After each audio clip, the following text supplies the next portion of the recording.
بسم اللہ الرحمن الرحیم الصلاۃ والسلام علیک یا سیدی یا رسول اللہ وعلی آلک و اصحابک یا سیدی یا رحمت للعالمین۔ میں ڈاکٹر حافظ محمد وقاص اشرف قادری اپنے یوٹیوب چینل پر حاضر ہوں۔ تو میں دعا کرتا ہوں کہ اللہ تعالیٰ یہ جو چند باتیں میں آپ کے سامنے پیش کروں گا انہیں قبول و منظور فرمائے، اور میری آپ سب سے گزارش یہ ہے کہ جو شخص میری اس ویڈیو کو دیکھے وہ اس کو لائک بھی کیجئے، دوستوں میں شیئر بھی کیجئے اور چینل کو بھی سبسکرائب کیجئے۔ آپ کے ذہن میں کوئی سوال ہو آپ ہم سے وہ سوال کر سکتے ہیں، ہم کوشش کریں گے آپ کو اس کا جواب دے سکیں۔ آج میں آپ کے سامنے 2026 کا رمضان المبارک چل رہا ہے اور آج 3 رمضان المبارک ہے۔ میں اسی سلسلے میں آپ کے سامنے چند باتیں پیش کر رہا ہوں۔ 3 رمضان المبارک یہ وہ دن ہے جس میں سرکار دو عالم صلی اللہ علیہ وآلہ وبارک وسلم کی صاحبزادی نے وصال مبارک فرمایا۔ میں اس ہستی کا ذکر کرنے جا رہا ہوں جس ہستی کا نام لیتے ہوئے دل ڈرتا ہے، جس ہستی کا نام لیتے ہوئے دل گھبراتا ہے۔ یہ کوئی عام ہستی نہیں جس کے بارے میں ہم کوئی بھی بات کر دیں۔ یہ بارگاہ خداوندی میں انتہائی مقبول ہستی ہے، جن کو سیدہ طیبہ طاہرہ زاہدہ عابدہ ام السادات مخدومہ کائنات ام ابیہا جناب سیدہ فاطمہ الزہرا رضی اللہ تعالی عنہا آپ کا نام ہے۔ یہ سیدہ کائنات وہ ہستی ہیں جن کے بارے میں سرکار دو عالم صلی اللہ علیہ وآلہ وبارک وسلم نے فرمایا کہ اللہ تعالیٰ نے فاطمہ سے اور اس سے پیار کرنے والوں سے دوزخ کو ہمیشہ کے لیے دور فرما دیا ہے۔ تو یہ وہ ہستی ہے جن کو اللہ رب العالمین نے اور ان کے محبوب صلی اللہ علیہ وسلم نے اپنی صاحبزادی سرکار کی صاحبزادی کو، یعنی سرکار دو عالم صلی اللہ علیہ وسلم نے اپنی صاحبزادی کو جنت سے آزادی کا ٹکٹ عطا فرمایا ہے۔ میں بڑے آسان الفاظ میں سمجھانے کی کوشش کر رہا ہوں۔ آپ کا ایک لقب ہے سیدہ۔ سیدہ کا مطلب ہوتا ہے سرداروں کی ماں۔ تو یہ واقعی ہی آپ سردار ہیں، کوئی بھی سید ہو یہ ان کی ماں ہیں، اس لیے ان کو سیدہ کہا جاتا ہے۔ اور یہ سیدوں کی ماں نہیں صرف، بلکہ میں یہ کہوں گا ہماری بھی ماں ہے۔ طیبہ یعنی پاک ہیں، طاہرہ یعنی طہارت والی ہیں۔ جو لقب آپ کو کہا جائے آپ کی ذات مبارکہ پہ یہ لقب پورا اترتا ہے۔ سامعین ذی وقار، یہ وہ ہستی ہیں جن کے بارے میں حضور نے فرمایا کہ فاطمہ میرے جگر کا ٹکڑا ہے، فاطمہ میرے جگر کا ٹکڑا ہے۔ اللہ رب العالمین نے ان کے بارے میں قرآن مجید میں بے شمار آیتیں عطا فرمائیں، نازل فرمائیں، جن میں سے ایک آیت مبارکہ سرفہرست یہ ہے کہ انما یرید اللہ لیذھب عنکم الرجس اہل البیت ویطہرکم تطہیرا، کہ اس کا مفہوم یہ ہے کہ اللہ رب العالمین نے اہل بیت سے ہر قسم کی گندگی کو، نجاست کو ہمیشہ کے لیے دور فرما دیا ہے۔ پھر دوسری جگہ فرمایا قل لا اسألکم علیہ اجرا الا المودۃ فی القربی، کہ اے محبوب آپ فرما دیجئے کہ میں آپ سے دنیا میں کچھ نہیں مانگتا، ہاں میں اپنے جو قرابت دار ہیں ان کی مودت ضرور مانگتا ہوں۔ تو یہ وہ ہستیاں ہیں، یہ وہ ہستی ہیں جن کے بارے میں اللہ رب العالمین نے قرآن مجید میں اور سرکار صلی اللہ علیہ وسلم کے فرمودات کی بے شمار جو نمبرنگ ہے وہ ہمیں ملتی ہے۔ آپ کا ایک لقب ہے ظاہرہ۔ زہرا کیوں کہا جاتا ہے؟ ظاہرہ کہتے ہیں کلی کو، فاطمہ الزہرا، زہرا کہتے ہیں کلی کو، یعنی سرکار صلی اللہ علیہ وسلم سیدہ کائنات کو سونگا کرتے تھے۔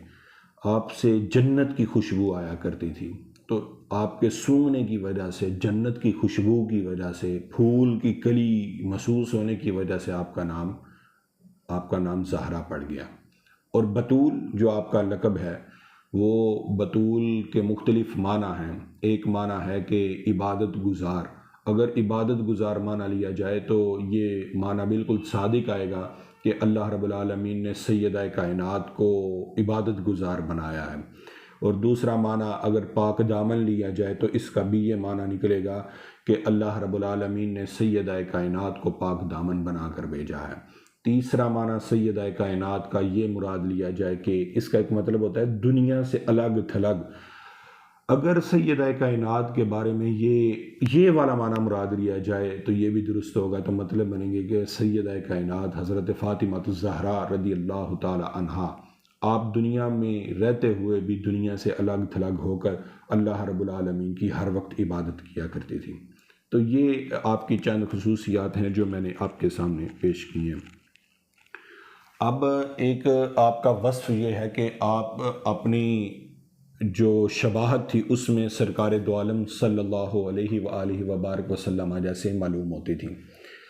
راوی لکھتے ہیں کہ اگر دور کہیں سے سیدہ کائنات آ رہی ہوتی تو کبھی ہم فرق نہ کر پاتے کہ حضور آ رہے ہیں کہ سیدہ کائنات آ رہی ہیں۔ جب قریب آتے تو پھر پتہ چلتا کہ یہ سرکار دو عالم صلی اللہ علیہ وسلم آ رہے ہیں یا سیدہ کائنات آ رہی ہیں، یعنی اتنی زیادہ مشابہت تھی۔ اور یہ بات ادھر ہی نہیں رکی بلکہ یہ بات آپ کی نسل مبارک میں بھی شامل ہوئی۔ وہ اس طریقے سے کہ حضور کی جب وصال مبارک ہوا، سرکار دو عالم صلی اللہ علیہ وسلم کا جب وصال مبارک ہوا تو صحابہ کہتے ہیں کہ جب ہمیں کبھی سرکار دو عالم صلی اللہ علیہ وسلم کو دیکھنے کی حاجت پیش آتی، دل کرتا، تو ہم امام حسن کو اور امام حسین کو اکٹھا کر لیا کرتے تھے۔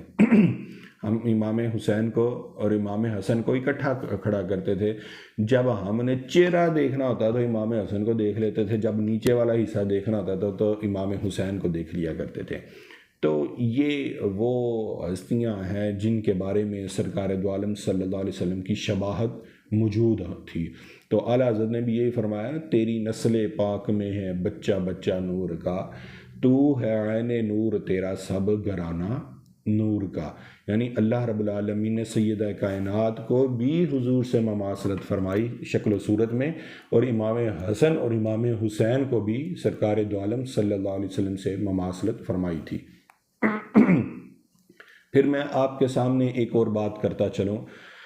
سیدہ کائنات کی سیرت کا یہ بہت ہی اہم واقعہ ہے جو میں آپ کے سامنے پیش کر رہا ہوں۔ ایک مرتبہ سرکار دو عالم صلی اللہ علیہ وسلم سیدہ کائنات کے کان میں کچھ سرگوشی فرماتے ہیں، کان میں کوئی بات کہتے ہیں۔ جب کوئی بات کہتے ہیں تو سیدہ کائنات رونے لگ پڑتی ہیں۔ جب سرکار صلی اللہ علیہ وسلم نے دیکھا کہ یہ میری بیٹی رو رہی ہے، تو آپ کو پتہ ہے کہ کوئی بھی بات یہ برداشت نہیں کرتا کہ میری بیٹی روئے میرے سامنے، تو یہ بڑا پریشانی والا ایک معاملہ ہوتا ہے۔ تو سرکار دو عالم صلی اللہ علیہ وسلم نے جب نوٹ فرمایا نا کہ یہ بچی رو رہی ہے، میری بیٹی میری صاحبزادی رو رہی ہے، تو سرکار دو عالم صلی اللہ علیہ وسلم نے دوبارہ پھر سرگوشی فرمائی سیدہ کائنات کے کان میں،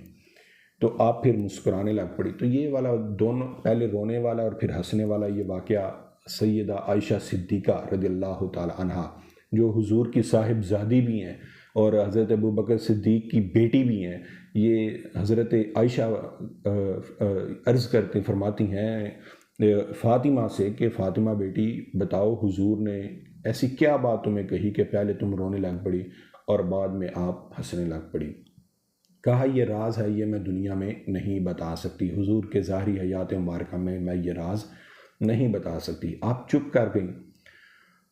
جب حضور دنیا فانی سے، ظاہری دنیا سے تشریف لے گئے تو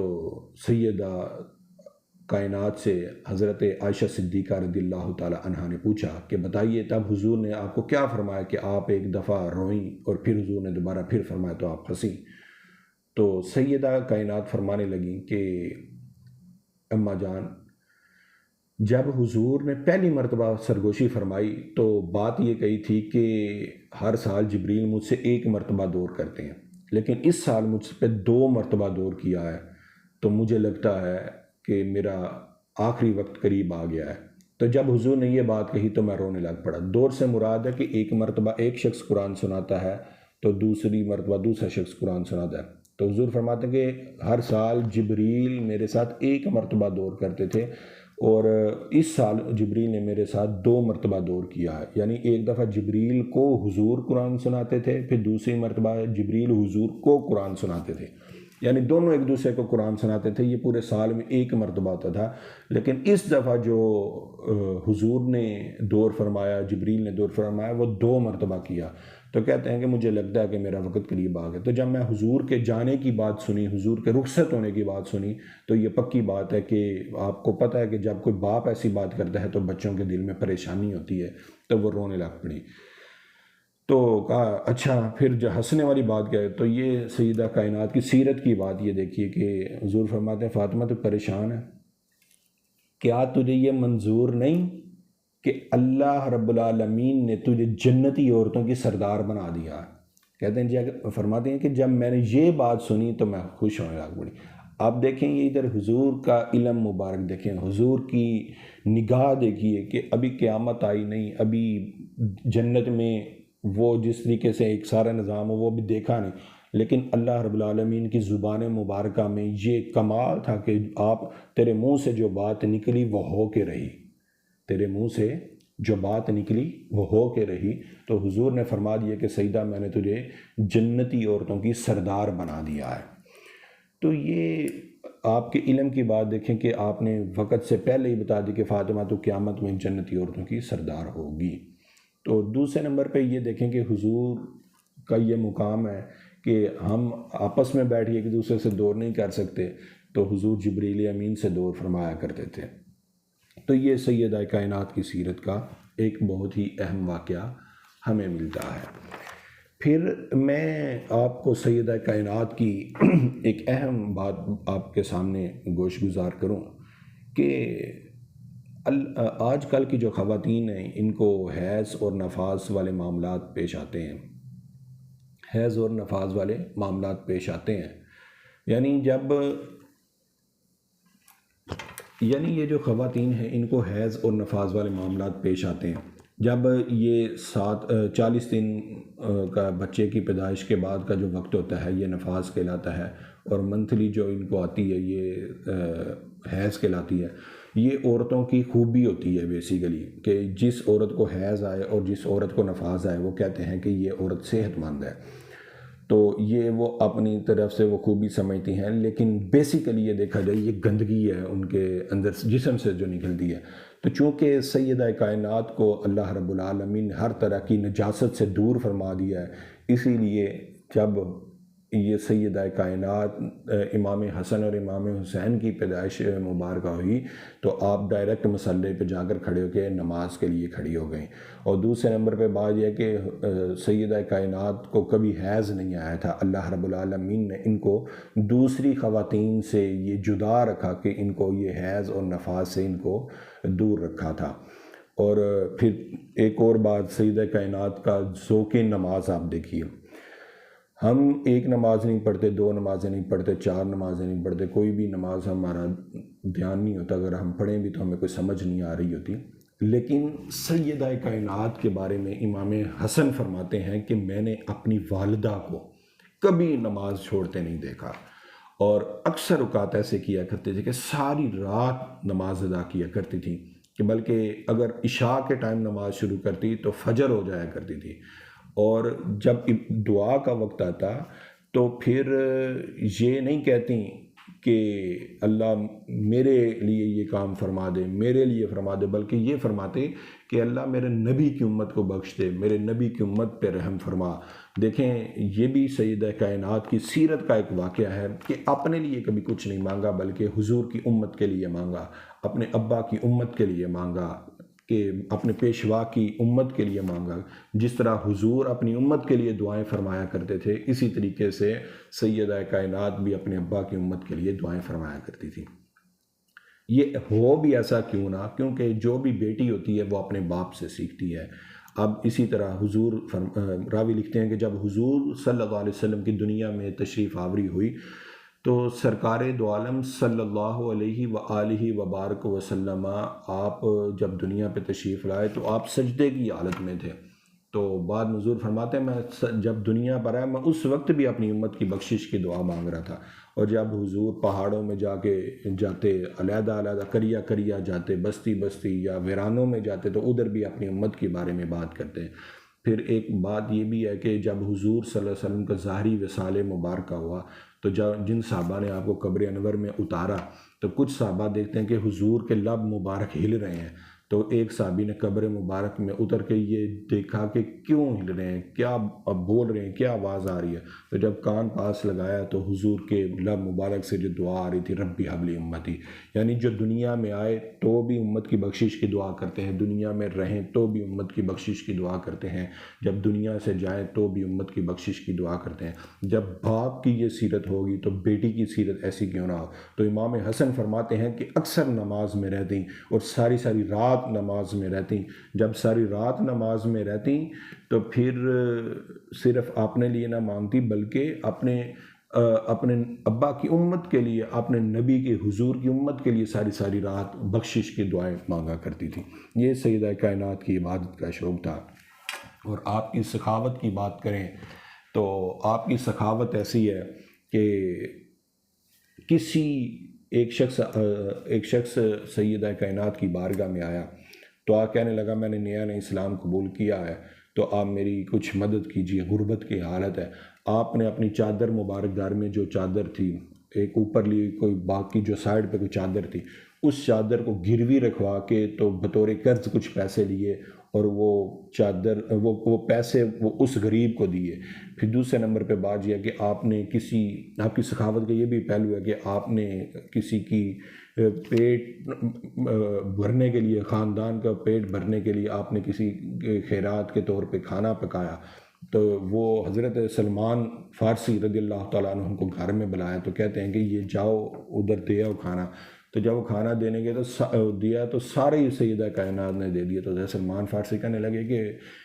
بی بی فاطمہ آپ کچھ کھانا گھر کے لیے رکھ لیجئے، تو آپ نے فرمایا نہیں گھر کے لیے میں کھانا نہیں رکھوں گی، یہ سارا کھانا میں نے اللہ رب العالمین کی راہ میں بانٹنے کے لیے میں نے یہ کھانا بنایا ہے۔ تو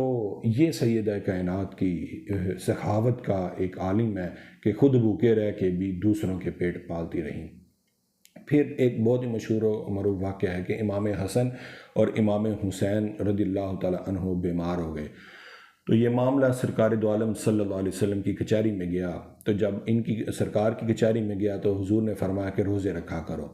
تو جب روزے رکھے تو آپ نے قرض لے کے روزہ رکھا، تو جب افطار کرنے کا وقت آیا تو وہی جو بطور قرض لیا تھا وہ روٹیاں شوٹیاں جو پکائیں، کھانا تیار کیا، تو باہر ایک قیدی آ گیا، کہتا رہی میں قیدی ہوں کہ مجھے کھانا چاہیے، تو آپ نے خود پانی سے افطار کیا، جو کھانا بنایا تھا بطور قرض لے کے وہ کھانا اللہ کی راہ میں اس قیدی کو دے دیا۔ پھر اسی طریقے سے ایک مانگنے والا آیا، پہلے دن بھی سوالیہ آ گیا، دوسرے دن بھی روزہ رکھا، پھر کوئی سوالیہ آ گیا، آپ نے وہ بھی سارا دے دیا، تیسرے دن پھر روزہ رکھا تو سوالی آیا تو آپ نے سارا دے دیا کھانا۔ جب وہ کھانا دے دیا تو 3 روزے پورے ہو گئے تو سرکار دو عالم صلی اللہ علیہ وسلم کی بارگاہ میں واپس پہنچے، تو حضور فرماتے ہیں کہ آپ تو روزے رکھ کے پہلے سے بھی زیادہ کمزور ہو گئے ہیں، تو بلکہ آپ نے کھانا نہیں کھایا، کہا یا رسول اللہ پہلے دن افطار کرنے لگے ایک سوالی آ گیا، پھر یہ قرآن پاک میں بھی آتا ہے یطعمون الطعام علی حبہ مسکینا و یتیما و اسیرا، پہلے دن مسکین آ گیا، دوسرے دن یتیم آ گیا، تیسرے دن کوئی قیدی آ گیا، تو جب حضور جب یہ آ جاتے تھے تو پھر ہم نہ نہیں کر پائے، تو جب یہ سخاوت کا عالم دیکھا تو جبرائیل امین یہ سرکار کی بارگاہ میں تشریف لے آئے تو عرض کرنے لگے یا رسول اللہ اللہ کو یہ ادا بڑی پسند آئی ہے اور اللہ تعالیٰ نے ان کی اس ادا کے صدقے ان کا مقام بہت بلند فرما دیا ہے۔ تو یہ بات ہے کہ روزے رکھ کے بھی آپ اپنا دھیان نہیں رکھتے، یہ وہ گھرانہ ہے کہ جو لوگوں کا خیال رکھتا ہے، تو یہ سیدہ کائنات کی اور اہل بیت کی سیرت مبارکہ ہے۔ اسی طرح آپ کی سیرت سے ایک اہم واقعہ یہ ملتا ہے کہ حضرت عثمان غنی رضی اللہ تعالیٰ عنہ نے حضور صلی اللہ علیہ وسلم کی دعوت فرمائی، اور دعوت فرمانے کا انداز یہ تھا کہ جب حضور کو اپنے گھر بلایا تو گھر بلانے کے ساتھ حضور کے صحابہ کو بھی دعوت دی۔ تو حضرت عثمان غنی کا انداز یہ تھا کہ جتنے قدم حضور چلتے، حضرت عثمان غنی اتنے قدم کو گن رہے تھے کہ یہ اتنے قدم ہو چکے ہیں۔ تو حضرت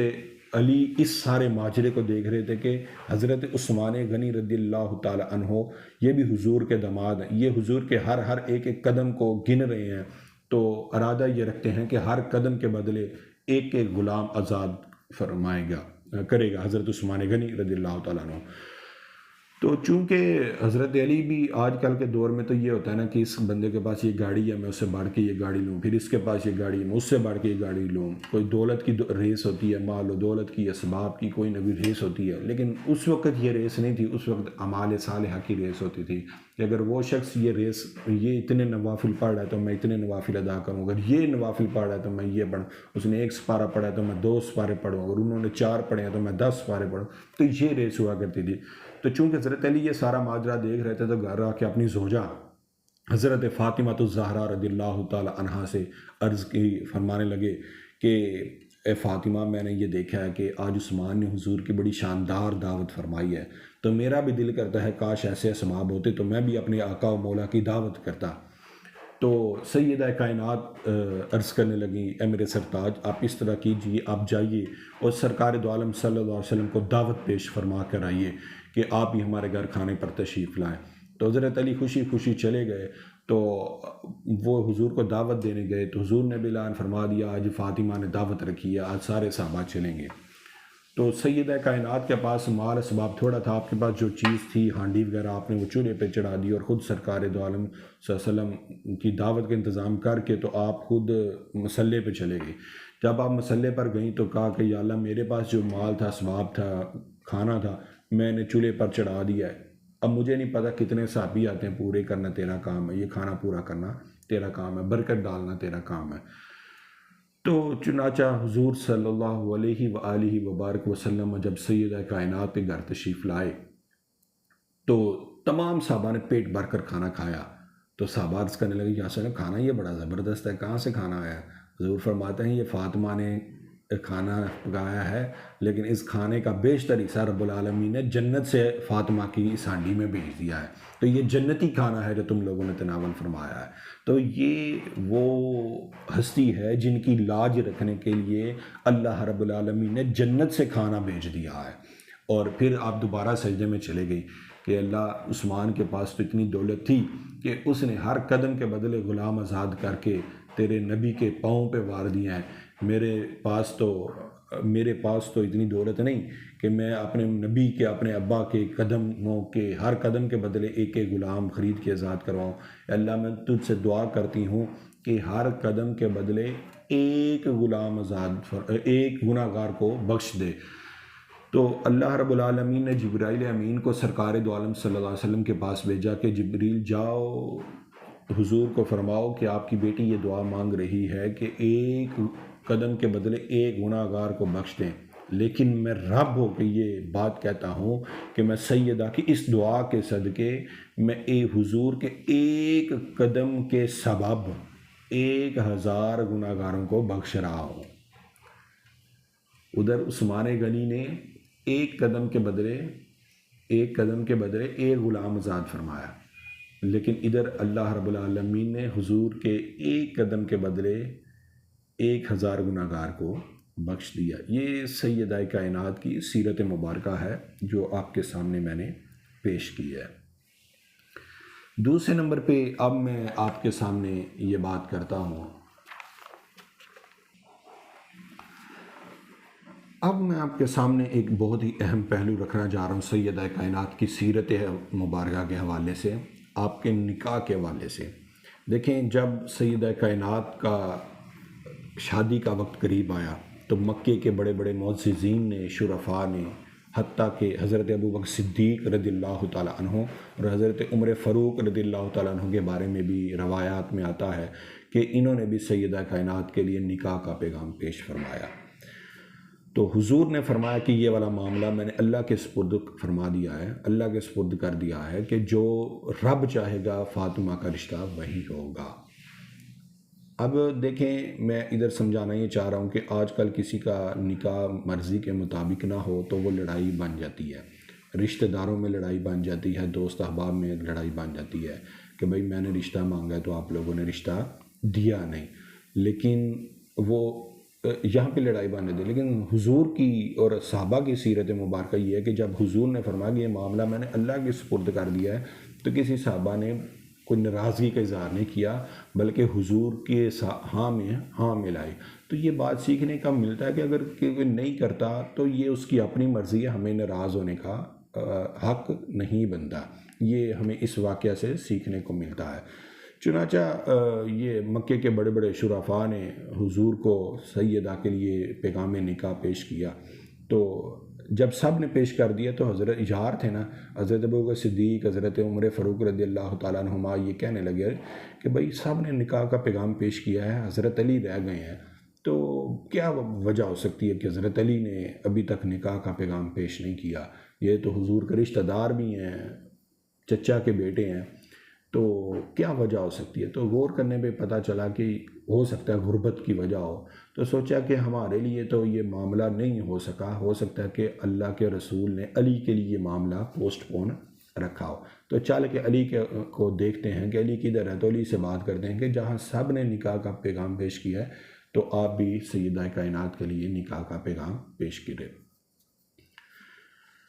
تو پتہ چلا کہ حضرت علی رضی اللہ تعالیٰ عنہ کسی انصاری کے باغ میں کھجوروں کو پانی کے لیے گئے ہوئے ہیں، پانی لگانے کے لیے گئے ہیں، اجرت پر کام کر رہے ہیں۔ تو ڈھونڈنے پر حضرت علی پتہ چلے، ادھر گئے تو یہ سارا ماجرا سنایا کہ مکے کے شرفاء نے تو نکاح کا پیغام پیش کیا، تو آپ بھی کر لیجئے۔ تو انہوں نے کہا کہ میرے پاس تو ابھی مال اسباب نہیں ہے، میں کیسے کروں گا؟ تو حضرت ابوبکر صدیق اور حضرت عمر فاروق عرض کرنے لگے کہ بھائی یہاں پر مال و دولت کی بات نہیں ہوتی، یہاں تو مال و دولت کا ایک گرد و غبار کی طرح ہے، ادھر تو تقویٰ دیکھا جاتا ہے، اب بات تو کرے نا۔ تو چنانچہ گئے، تو اب بات کرنے کا انداز دیکھیں، سرکار دو عالم صلی اللہ علیہ وسلم کی بارگاہ میں حضرت علی گئے، تو یہ غالباً حضرت سلمہ رضی اللہ تعالیٰ عنہا کے گھر گئے۔ تو جب حضرت علی نے دروازہ کھٹکھٹایا نا، تو حضور سیدہ نے پوچھا کہ یعنی سیدنا سلمہ رضی اللہ تعالیٰ عنہ جو حضور کی زوجہ، انہوں نے پوچھا کہ کون؟ تو اندر آگے سے حضور فرماتے اسے پوچھو نا کون ہے، یہ بلکہ وہ آیا ہے جسے رب و رسول دونوں پیار کرتے ہیں، اسے پوچھو نا کہ یہ کون آیا ہے، بلکہ یہ مجھے پتہ ہے جو آیا ہے یہ وہ ہے جسے رب و رسول دونوں پیار کرتے ہیں۔ یہ حضور کا حضرت علی سے عشق ہے۔ تو چنانچہ دروازہ کھولا گیا تو حضور کے سامنے حضرت علی آ کر بیٹھ گئے۔ تو بات کرنے کا انداز، حضور بھی پہچان گئے تھے علی یار کس نیت سے آیا ہے، تو حضرت علی کو بھی پتہ تھا میں کس نیت سے آیا ہوں۔ تو بات کرنے کا انداز دیکھیے، بات کرنے کا انداز یہ تھا کہ حضور ایسے نیچے بیٹھ گئے، نیچے دھیان رکھ کے، تو بات کر کے عرض کرنے لگے حضور آپ میرے چچا زاد بھائی ہیں، میرے والد آپ کے چچا ہیں، اور آپ نے مجھے لے کر پالا ہے، آپ نے ابو طالب سے مجھے لیا ہے اور فاطمہ بنت اسد سے آپ نے مجھے لیا ہے، ہم بہت ہی قریبی دوست بھی ہیں، بھائی بھی ہیں، رشتہ دار بھی ہیں۔ میں آپ سے دل کی بات کرتا ہوں کہ میں بھی چاہتا ہوں کہ میرا بھی ایک گھر ہو، میری بھی ایک بیوی ہو، میری بھی سکون پہنچانے والی ایک شریک حیات ہو، تو بس فاطمہ کے رشتے کے لیے آیا ہوں۔ تو حضور مسکرائے، فرمایا علی پریشان نہ ہو، اللہ رب العالمین نے تیرا رشتہ آسمانوں میں فاطمہ کے ساتھ فرما دیا ہے۔ اللہ اکبر۔ علی پریشان نہ ہو، سیدہ کائنات کا رشتہ رب نے آسمانوں میں رب العالمین نے تیرا رشتہ سیدہ کائنات کے ساتھ فرما دیا ہے۔ اب آپ یہ بات دیکھیں، کسی کا کوئی رشتہ کرے کہتے ہیں میرے چاچے نے میرا رشتہ کیتا، میرے تائے نے میرا رشتہ کیتا، لیکن سیدہ کائنات کی آپ شان دیکھیں کہ ان کا رشتہ کرنے والے کون ہیں؟ اللہ رب العالمین ہے اور حضور کی ذات مبارکہ ہے۔ تو کیوں نسل، اسی لیے تو رب نے فرمایا تھا نا محبوب انا اعطیناک الکوثر، سونے اساں تو کوثر عطا فرمایا ہے۔ پھر اعلیٰ حضرت نے بھی فرمایا تیری نسل پاک میں ہے بچہ بچہ نور کا، تو ہے عین نور تیرا سب گھرانہ نور کا۔ تو اس طریقے سے سیدہ کائنات کا حضرت علی المرتضیٰ رضی اللہ تعالیٰ عنہ سے نکاح مبارک ہوا۔ تو یہ جب نکاح ہوا، جس طرح ادھر سجاوٹ ہوتی ہے، روایات میں آتا ہے کہ آسمانوں میں بھی ایسی ہی سجاوٹیں ہوئیں،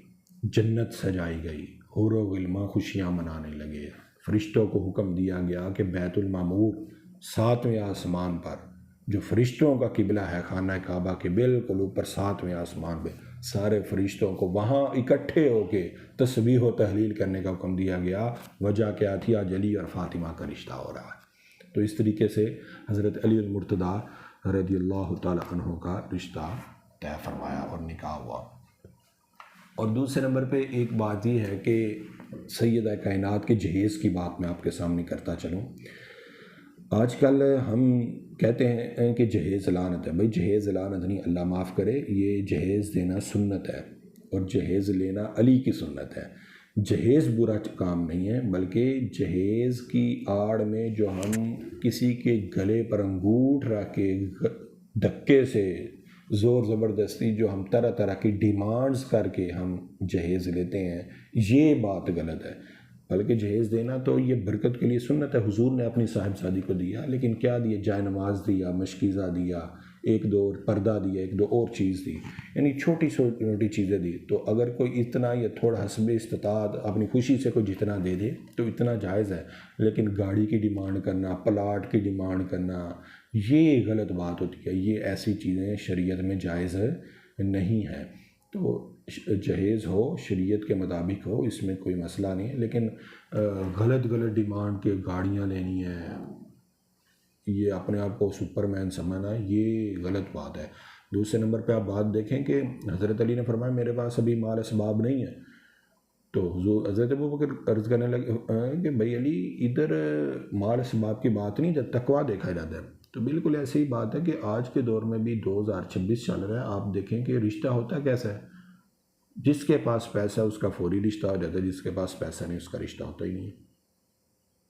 تو میں اس ٹاپک پہ بات کر سکتا ہوں، لیکن اتنی ہی بات کافی ہے کہ ہمیں اپنے رشتہ داری کرنے کے لیے پیسے کی بجائے ہمیں تقوی کو دیکھنا چاہیے۔ جو اللہ اور اس کے رسول کے زیادہ قریب ہے، ہمیں اس کو رشتہ داری میں زیادہ پریفرنس دینی چاہیے، چاہے وہ لڑکا ہو یا چاہے وہ لڑکی ہو۔ تو دوسری بات یہ میں آپ کے سامنے کرتا ہوں کہ سیدہ کائنات کی سیرت مبارکہ یہ ہے کہ قیامت کے دن بھی اعلان ہوگا کہ اے دنیا والو، اے لوگو، آج نظریں جھکا لو، سیدہ کائنات گزرنے والی ہیں۔ تو 70,000 حوروں کے جھرمٹ میں سیدہ کائنات جلدی سے گزر جائیں گی۔ یہ سیدہ کائنات کو سیدہ کائنات کی شان مبارکہ ہے۔ اور ایک اور ادھر لڑکیوں کے لیے میں ایک اہم پیغام دیتا چلوں۔ دیکھیں آج کل کے گھروں میں خادمہ رکھنے کا بڑا رواج ہے۔ پہلے دور میں کہا جاتا تھا ماسی، وہ ماسی بن کے دکھاتی تھی، ماسی، لیکن آج کل کے دور میں کہا جاتا ہے نکرانی، حالانکہ وہ نکرانی نہیں، وہ تو ماسی ہی ہوتی ہے۔ جب ہم اس کو ماسی کہتے تھے وہ ماسی بندی بھی تھی، اور جب ہم اس کو نکرانی کہتے ہیں تو وہ نکرانی بن بھی رہی ہے۔ بہرحال اب بعض لڑکیاں کہتی ہیں کہ ہمیں ساس سسر کی خدمت کرنا ہمارے اوپر کہاں فرض ہے، ہمیں نکرانی رکھ کے دو، ہمیں خادمہ رکھ کے دو، ہمیں ماسی رکھ کے دو۔ تو دیکھیں جب حضور کا ایک مرتبہ حضور صلی اللہ علیہ وسلم سیدہ کائنات کے گھر تشریف لائے تو سیدہ کائنات نے کہا کہ میں اپنی ساس صاحبہ کو بھی سنبھالتی ہوں، اور میں چکی بھی پیستی ہوں، اور میں بچوں کو بھی سنبھالتی ہوں، گھر کے کام بھی کرتی ہوں۔ تو کام کر کے چکی پیس کے میرے ہاتھوں پر چھالے بن گئے ہیں۔ تو حضور میری آپ سے گزارش ہے کہ آپ مجھے خادمہ رکھ دے۔ تو حضور نے فرمایا فاطمہ تو نبی کی بیٹی ہے، تجھے خادمہ کی ضرورت نہیں، میں تجھے تسبیح فاطمہ بتاتا ہوں، تو 33 بار سبحان اللہ، 33 بار الحمدللہ اور 34 بار تو اللہ اکبر پڑھا کر، اللہ تعالیٰ تیری تھکن کو دور فرما دے گا۔ تو بات کرنے سے سیدہ کائنات کی سیرت سے یہ پتہ چلتا ہے کہ اور حضور کے ارشاد کے مطابق پتہ چلتا ہے کہ بھائی اپنے گھر کا کام خود کرنا یہ سنت مبارکہ ہے۔ اگر کسی کو زیادہ تھکاوٹ ہو تو وہ یہ تسبیح کا ورد کرے، انشاءاللہ اللہ اس کی تھکاوٹ میں رحمت اور نمی فرمائے گا۔ تو یہ بات بات پر گھر میں کام والی رکھنا یہ کوئی دین اسلام کا طریقہ نہیں، بلکہ اپنے کام اپنے ہاتھ سے کرنا یہ حضور کی اور حضور کے گھر والوں کی سیرت مبارکہ ہے۔ اب میں آپ بات کو کلوزنگ کی طرف آتا ہوں کہ سرکار دو عالم صلی اللہ علیہ وآلہ وبارک وسلم کے ظاہری وصال کے بعد سیدہ کائنات کا جو دکھ ہے، وہ پریشانی ہے، وہ بڑھنے لگی، اور راوی لکھتے ہیں کہ حضور کی وفات کے بعد سیدہ کائنات کو صرف ایک مرتبہ ہنستے ہوئے دیکھا گیا۔ وہ ایک مرتبہ ہنستے ہوئے ایسے دیکھا گیا کہ سیدہ کائنات کو ایک تو باپ چلے گئے، حضور دنیا فانی سے ظاہری دنیا سے تشریف لے گئے، تو بیٹی تھی پریشان رہتی تھی، تو اس وجہ سے کبھی ہنسی نہیں، لیکن ساتھ ہی ساتھ آپ کو بیچ میں یہ غم بھی کھاتا تھا کہ میں دنیا میں تو مجھے کوئی بندہ دیکھ نہیں سکا، تو میں جب دنیا سے جاؤں تو کیسے دیکھوں۔ تو حضرت اسماء بنت امیس رضی اللہ تعالی عنہا یہ فرماتی ہیں کہ میں نے ایک مرتبہ سیدہ کائنات سے میں نے عرض کیا کہ اے سیدہ، میں نے ایک حبشہ کے علاقے میں دور کہیں حبشہ کے علاقہ میں نے ایک جنازہ دیکھا ہے، ادھر عورت کا جنازہ جا رہا تھا، انہوں نے درختوں کے پتوں کو، شاخوں کو ڈال کے طور پہ، کور کے طور پہ، یعنی یہ باڈی ہے تو اس کے اوپر شاخوں کو ایسے لپیٹ کے چھتر ایک بنا لیا ہے، ایک کمرہ سا بنا لیا ہے، ڈولی سی بنا لی ہے، اس کے اندر میت تھی، تو جس وجہ سے ارد گرد کہیں کسی کی نظر اس میت کے اوپر نہیں پڑتی، تو سیدہ کائنات ہنسنے لگ پڑی، مسکرانے لگ پڑی کہ الحمدللہ کہ میری جو ٹینشن ہے وہ دور ہو گئی ہے۔ آپ نے حضرت علی المرتضیٰ رضی اللہ تعالی عنہ کو یہ نصیحت فرمائی، وصیت فرمائی کہ جب میں دنیا سے جاؤں تو مجھے اس ڈولی میں قبرستان کی طرف لے کر جانا تاکہ کسی غیر محرم کی نظر اور بھی مجھ پر نہ پڑ سکے۔ تو یہ سیدہ کائنات کی سیرت مبارکہ ہے۔ تو یہ سیدہ کائنات کا سیرت پردے کا یہ لیول ہے۔ دوسرے نمبر پہ بات سنیں، یہ سیدہ کائنات کو کی شان یہ ہے کہ ہر رشتہ دنیا سے جانے کے وقت منقطع ہو جاتا ہے، لیکن حضرت علی اور حضرت فاطمہ الزہرا رضی اللہ تعالی عنہا کا رشتہ منقطع نہیں ہوگا یا نہیں ہوا ابھی تک۔ اور حضرت علی رضی اللہ تعالی عنہ نے غسل دیا، ایک روایت کے مطابق سیدہ کائنات کو حضرت علی نے غسل دیا، اور جنازہ حضرت ابو بکر صدیق رضی اللہ تعالی عنہ نے سیدہ کائنات کا جنازہ پڑھایا۔ تو جناب علی یہ وہ بات ہے کہ جو میں نے اپنے جمعہ میں بیان کی، اور اس بات کو الیبوریٹ بھی کیا جا سکتا ہے۔ یہ وہ گھرانہ ہے جس کی ساری زندگی ہم شان بیان کریں تو شان بیان نہیں ہو سکتی، وقت کم ہو سکتا ہے، دن کم پڑھ سکتے ہیں، راتیں کم پڑھ سکتی ہیں، کتابوں کے صفحے ختم ہو سکتے ہیں، سمندروں کی سیاہیاں ختم ہو سکتی ہیں، قلم ختم ہو سکتے ہیں، لیکن اس گھر والوں کی شان ختم نہیں ہو سکتی۔ تو اس گھر کو اللہ رب العالمین نے وراء الورا بنایا ہے۔ بس میں یہی کہوں گا کہ سیدہ کا ذکر اور اہل بیت کا ذکر ہم سب کے لیے بخشش کا سبب بنے۔ دعا ہے کہ اللہ تعالیٰ یہ ہمارا ذکر کرنا اپنی بارگاہ رب العالمین میں قبول و منظور فرمائے اور ہماری بخشش کا سبب بنائے۔